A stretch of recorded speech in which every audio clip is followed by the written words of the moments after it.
今回は七草町にある空ふさがりまで来てみました。 IC レコーダー死んでしまったので、電源がつかなくなりましたね。なのでちょっと IC レコーダーを新調しなきゃいけないと思いますので、しばらくっ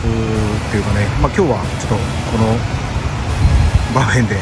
終わろうと思います。じゃあそれでは皆さんさよなら、バイバイ、またねー。